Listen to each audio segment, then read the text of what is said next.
Et quand la tristesse arrive, je sais tu es là, toujours près de moi. Bon mercredi, bienvenue à votre émission La Victoire de l'amour. J'espère que vous allez bien ce matin. Et aujourd'hui, une grande nouveauté à La Victoire de l'amour. Ça sera comme ça tous les mercredis. Vous savez, dans notre vie, il y a évidemment ce qui est d'important, c'est la vie spirituelle, la vie émotive, la vie psychologique, mais aussi la santé physique. C'est extrêmement important, ce corps que Dieu nous a prêté. Et on a pensé avoir à tous les mercredis un médecin, un vrai docteur, mais qui a la foi et qui va nous inviter à découvrir notre médecin intérieur. Et vous allez voir, il va nous parler de spiritualité parce que c'est un grand croyant, mais il va aussi nous donner des conseils sur la santé afin qu'on soit en forme et qu'on puisse, plus on est en forme, plus on peut aider les autres et plus on peut rayonner. Alors, on va écouter ces conseils à toutes les semaines, tous les mercredis. Il s'agit du docteur Gaétan Brouillard.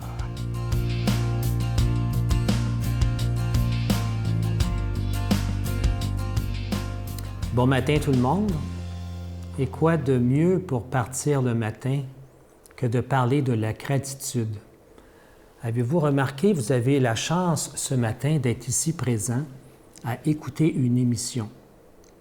Vous avez pris tout bonnement cette certitude ou cette familiarité de vous réveiller et de continuer votre journée. Mais j'aimerais vous parler par exemple de Pierre que j'ai rencontré il y a quelques semaines et qui s'est venu au bureau, qui était relativement triste ce matin-là. Et à ma grande surprise, il était seul. Habituellement, il vient toujours accompagné de son épouse. Et il m'avoue qu'il avait perdu son épouse un matin. Il s'est réveillé.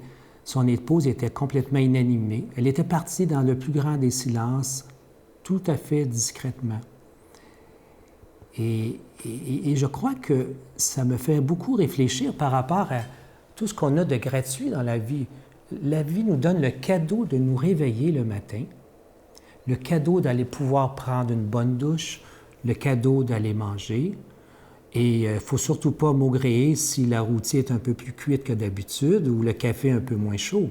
Je pense que la gratitude pour tout ce qu'on a est incroyable. Je me souviens dans mes voyages, par exemple, au Tibet, ne serait-ce juste que la qualité d'eau courante dans une maison, c'est tout un cadeau. On n'avait pas la chance de prendre une douche et quand on l'avait, c'était une douche froide, hein, c'était garanti. Fait que cette familiarité, je trouve qu'elle nous poursuit trop souvent et nous manquons ce grand cadeau qu'est la gratitude. La gratitude envers tout ce que nous avons. Et on a réalisé même de façon tout à fait scientifique que la gratitude, c'est une pilule miracle. La gratitude a un impact sur la qualité de stress. Donc, quand les gens me disent quelle est la meilleure façon de diminuer ou quelle est la technique de diminuer mon stress dans la journée, bien, si vous avez de la gratitude pour tout ce que vous rencontrez dans la journée, vous n'aurez plus aucun stress, vous n'avez plus d'exercice à faire ou à comprendre ou à essayer d'étudier. Il y a quelque chose de plus simple que la gratitude, au fond. Et vous allez voir que cette gratitude va aussi être contagieuse, c'est-à-dire que les gens autour de vous vont également participer à ça. Et ça me rappelle, Pierre m'a dit, le plus grand problème, ce n'était pas d'avoir nécessairement perdu mon épouse, mais c'est d'avoir oublié cette soir-là avant qu'elle s'endorme, de lui avoir dit combien je l'aimais. Fait que je vous souhaite une belle journée et n'oubliez pas de dire à tous ceux que vous allez rencontrer combien vous les appréciez d'être dans votre vie. Merci beaucoup. Passez la plus belle des journées, remplie de gratitude. Notre Père qui es aux cieux, que ton nom soit sanctifié, que ton règne vienne, que ta volonté soit faite sur la terre comme au ciel.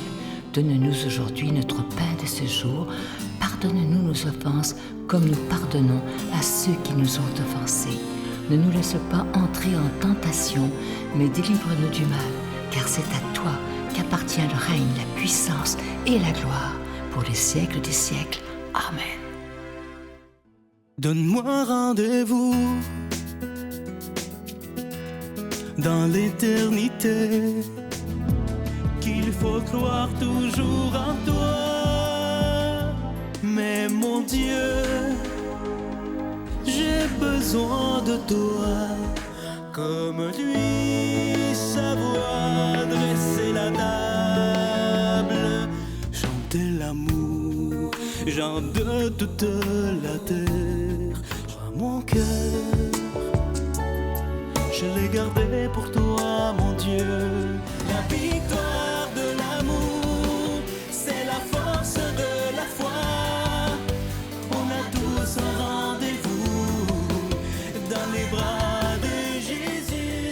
Je suis tellement content de vous parler de ce nouveau cadeau du mois, une belle exclusivité de la Victoire de l'amour. Il s'agit, c'est vraiment original, vous allez voir, du bracelet chapelet. Il est en bois d'olivier, il est déjà béni et au bout du bracelet, d'un côté, vous avez une petite croix ornée de zircon et de l'autre côté, la clé de Saint-Pierre. Et vous allez voir, on peut prier parce que c'est vraiment un chapelet. Il y a tous les grains pour prier le chapelet. Et ensuite, on se le met autour du bras et ça fait un magnifique bracelet. Ça se donne vraiment bien en cadeau aux jeunes et aux moins jeunes, aux hommes et aux femmes. C'est vraiment quelque chose que je trouve vraiment, vraiment original. Et je vais vous dire rapidement ce que signifie le bois d'olivier. C'est tellement symbolique pour la vie spirituelle. Ça nous donne les symboles suivants, pardon. Longévité, espérance, la paix, réconciliation, victoire, force et fidélité. Je vous rappelle que c'est avec un don de 25 $ et si vous en voulez deux, parce que ça se donne vraiment bien en cadeau, c'est un don de 40 $. Je vous remercie de tout cœur. Vous savez que si on doit parler d'argent dans cette émission, c'est qu'on doit payer pour être à la télévision, que ce soit pour la production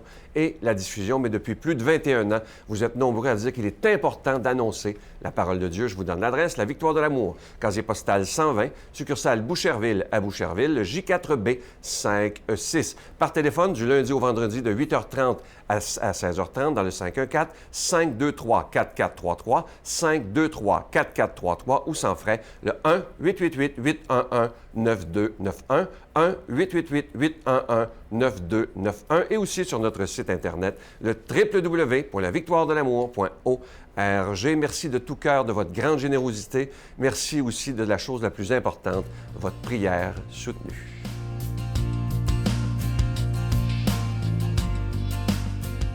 Mon Dieu, donnez-moi la sérénité d'accepter les choses que je ne peux changer, le courage de changer les choses que je peux et la sagesse d'en connaître la différence. Amen.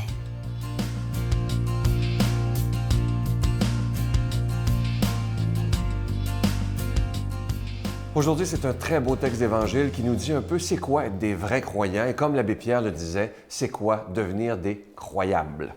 Ça dit ceci. Et Jésus, levant les yeux vers ses disciples, déclara « Heureux, vous les pauvres, car le royaume de Dieu est à vous. Heureux, vous qui avez faim maintenant, car vous serez rassasiés. Heureux, vous qui pleurez maintenant, car vous rirez.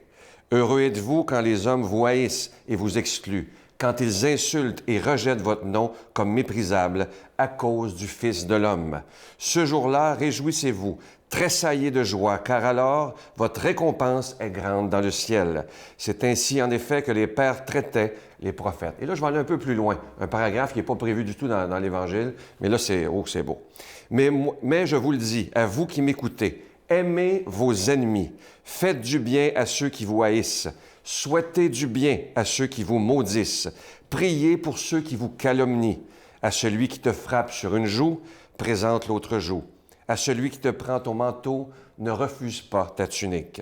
Donne à quiconque te demande et à qui prend ton bien, ne le réclame pas. Jésus ne va pas avec le dos de la cuillère ce matin lorsqu'il nous dit de prier pour nos ennemis, de prier pour ceux qui nous font du mal. Alors imaginez comment ça c'est difficile. Et j'aimerais aujourd'hui que vous fassiez une expérience après l'émission. Prenez un bout de papier, simplement, mettez-vous dans le silence et écrivez sur un bout de papier une personne ou deux, il y en a qui en ont plus, avec qui vous avez bien de la misère. Quelqu'un qui vous a fait du mal et que vous y en voulez encore. Et aujourd'hui, on pourrait se donner comme objectif pour toute la semaine de dire au Seigneur, aide-moi à prier pour cette personne-là. Parce que c'est pas évident. Il y a des fois, il y a des gens que c'est trop difficile, ils nous ont trop fait de mal. Mais Jésus nous demande de nous dépasser en disant, aimez ceux qui vous ont fait du mal, aimez vos ennemis. C'est pas évident, là. Mais c'est pour ça, je pense qu'il faut l'écrire sur un bout de papier et se donner un vrai objectif. Et en étant honnête avec Jésus, Seigneur, je suis pas capable. Je suis pas capable. Je suis un humain. Mais aide-moi. Si tu m'aides, je vais faire mon bout de chemin. Et ça n'arrivera pas demain, ça n'arrivera pas après-demain. Ça peut prendre des semaines, des mois avant que le cœur soit libéré et qu'un jour, on soit capable de vivre un vrai pardon qui vient du fond du cœur et d'être capable de souhaiter du bien à cette personne qui nous a fait du mal. Et vous savez que vous n'êtes pas obligé de reprendre la relation. Il y a des gens qui pensent qu'à cause qu'ils prient pour quelqu'un ou qu'ils ont pardonné, ils sont obligés d'aller prendre le café ensemble. Pas du tout. C'est Jean Vanier qui dit que le pardon ne signifie pas toujours réconciliation. On peut pardonner sincèrement quelqu'un, mais ne pas vouloir aller prendre un café avec, et c'est bien correct. Mais surtout, ne pas lui souhaiter de mal. Aujourd'hui, Jésus nous dit, dans l'Évangile un petit peu plus tôt, qu'un jour, on sera détesté à cause de lui, qu'on sera haï, on sera insulté. Regardez l'état de notre planète d'aujourd'hui. Regardez comment on est vu, les croyants, par beaucoup de gens bien pensants qui nous traitent de débiles, qui nous traitent de niaiseux à cause qu'on croit encore à toutes ces affaires-là, puis ces patentes-là qui ne se peuvent pas. Et Jésus nous avait avertis, vous serez traités de tous les noms à cause de moi. Mais si on décide de se tenir debout et de dire, moi, j'ai le goût d'être un croyant, un vrai, peu importe ce qu'on dira de moi, et j'ai le goût aussi de devenir, comme l'abbé Pierre le disait si bien, un croyable. Alors, si on est des vrais croyants, c'est sûr qu'on va se faire insulter. Si vous saviez les messages que je reçois au bureau par téléphone sur le répondeur, parce que les gens appellent quand c'est fermé, si vous saviez tout ce que j'entends, des fois, je ne veux même plus les entendre parce que c'est trop blessant, mais les réceptionnistes, eux, l'entendent. Et je dois vous dire que des fois, ils n'en reviennent pas comment il y a des gens qui peuvent avoir une haine contre Jésus. Ça en est inimaginable. Moi, ça me surprend toujours comment des gens peuvent... Comment on peut détester Jésus, lui qui nous a donné sa vie, lui qui n'est amour, qui est juste amour, pardon, compassion, tolérance. Et je me dis, dans ce temps-là, quand j'entends des messages de haine comme ça, j'essaie, je dis bien j'essaie, je ne suis pas toujours capable, mais de prier pour ces personnes-là, afin qu'un jour, ils puissent découvrir qu'ils sont aimés à la folie par ce Dieu qui est un Père de tendresse. Alors aujourd'hui, on le sait, si on est des croyants, ça se peut qu'on soit insulté, mais la récompense sera grande. Et ça, Jésus nous le promet également. N'oublions pas, après l'émission, prendre quelques minutes pour écrire le nom ou les noms avec les personnes avec qui on a bien de la misère. Et vous allez voir, en demandant à Dieu de nous aider à pardonner, il va le faire, j'en suis convaincu, si on est sincère. Je lui demande de nous bénir afin qu'on passe une magnifique journée aujourd'hui. Au nom du Père, du Fils et du Saint-Esprit. Amen. Je vous salue Marie, pleine de grâce. Le Seigneur est avec vous.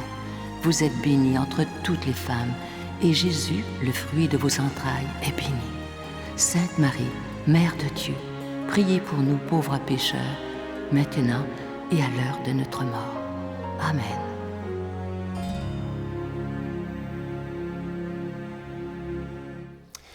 Comme je vous disais hier, au moment où j'enregistre cette émission, c'est encore les négociations entre Poste Canada et le syndicat. Alors, on ne sait pas s'il y aura une grève, s'il n'y en aura pas, peu importe. Et vous savez que lorsqu'il y a de l'incertitude, c'est très difficile pour une œuvre comme La Victoire d'amour et pour les autres œuvres aussi. Vous savez que, en tout cas pour nous, ça pourrait être fatal si les gens arrêtent d'envoyer leurs chèques.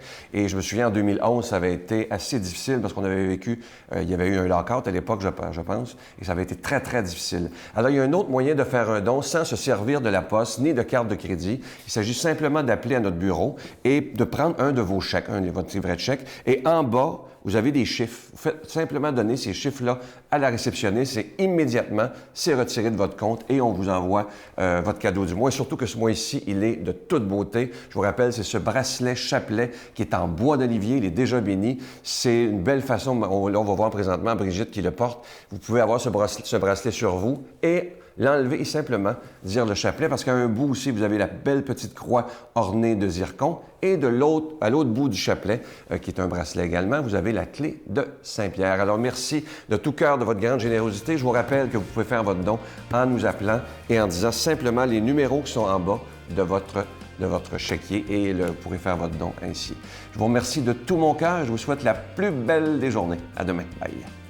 Déjà, moi, je pense que Dieu m'a sauvé du désespoir parce que, comme je le disais, j'avais pas confiance en l'être humain, ni en l'amour, ni en la société. Et aujourd'hui, j'ai rencontré des êtres humains, des hommes et des femmes qui vivent l'amour, mariés ou célibataires, mais qui se donnent, qui sont honnêtes,